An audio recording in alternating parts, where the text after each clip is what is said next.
Before you start building your DVD, let's take a quick tour of the DVD Studio Pro interface and layout. The first time you launch DVD Studio Pro, you'll be greeted by the welcome screen. It offers you 3 different interface configurations: Basic, Extended, and Advanced. The Basic interface is useful if you've been working with iDVD and are just starting to move to the richer feature set of DVD Studio Pro. Note that the 3 default configurations, Basic, Extended, and Advanced, can also be selected with the F1, F2, and F3 keys at any time. This makes it easy to switch between configurations. You have the additional option of creating and saving custom interface layouts with the Manage Layouts feature. For this tutorial, we'll be using the Advanced configuration, so select Advanced. Next, choose your video standard, either NTSC or PAL. This can be changed later on a project-by-project basis. And finally, choose whether you plan to author a standard definition DVD or a high-definition HD DVD. In the absence of a dedicated deck or drive, HD DVD titles can be played back using the OS X DVD player software. Click OK to close the welcome screen. The Advanced configuration layout comprises the main project pane and 2 additional floating panes positioned to its right: the palette and the inspector. The project pane is divided into 4 quadrants, and the borders between the quadrants can be dragged to quickly resize them as needed. The top right of the main project pane is the menu editor. The Menu tab is where you add elements such as buttons, video, still graphics, and text to your DVD's menus. You can navigate between the different menus in your project using the View pull-down menu. On the top right of the menu editor is the Settings pull-down menu, which allows you to control various functions and display attributes. Along the bottom of the menu editor are several buttons positioned in groups. The first 4 are used to move elements forward and backward in your menu, like layers in a graphics program. The center buttons are for adding submenus, slideshows, and video tracks to your menu and project, and the last group of buttons allows you to control various display aspects of the menu editor. Next is the Viewer tab, used for previewing elements of your project as well as editing subtitles. Note that some of the buttons along the bottom of the editor change into transport controls to control the viewer. Finally, the Connections tab allows you to fine-tune the interactivity between the various menus and assets in your project. Media files are referred to as assets in DVD authoring. In this tab, the View pull-down menu allows you to choose different levels of display complexity. In the upper right corner are 2 buttons that allow you to use a vertical or horizontal split display.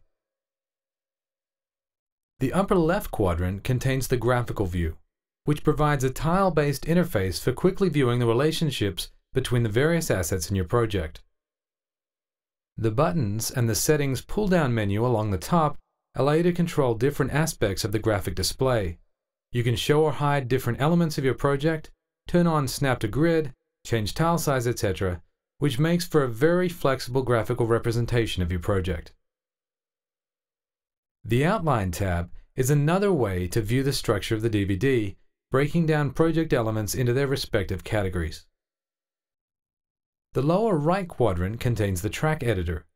This is similar to the Timeline in Final Cut Pro and allows you to combine different audio, video, and subtitle assets into a single track and create and edit DVD chapter markers for your DVD. The View pull-down menu is used to switch between tracks. Below are 3 buttons used to change the track layout, showing or hiding multiple angles, alternate language tracks, and subtitles. After this are the tracks themselves, with controls to turn the tracks on or off, assign languages, and lock tracks in place. Finally, the base of the editor includes the standard controls for zooming and adjusting track height. Next to the Track tab is the Slideshow view, a section for organizing still images into a DVD slideshow and adjusting properties such as their on-screen duration. You can also add transition effects such as dissolves between the slides. The Story tab allows you to make alternate versions of a track with different chapters included or excluded as needed. An example of this would be a second version of a movie with deleted scenes reinserted. The Script tab allows you to create custom interactivity in your DVD using a simple scripting language. The lower right pane is called the Inspector, and it provides access to parameters of the currently selected project element. In the lower left of the screen, the Assets tab manages all the media used to create your DVD. The Log tab next to it provides detailed information about encoding and building tasks that the computer has performed. Notice that the entire interface responds to content selection. When you select an asset in one part of the interface, the windows and editors change to allow you to further view or edit that asset. The top window to the right of the main interface is the palette. The palette contains several different categories of prepared content.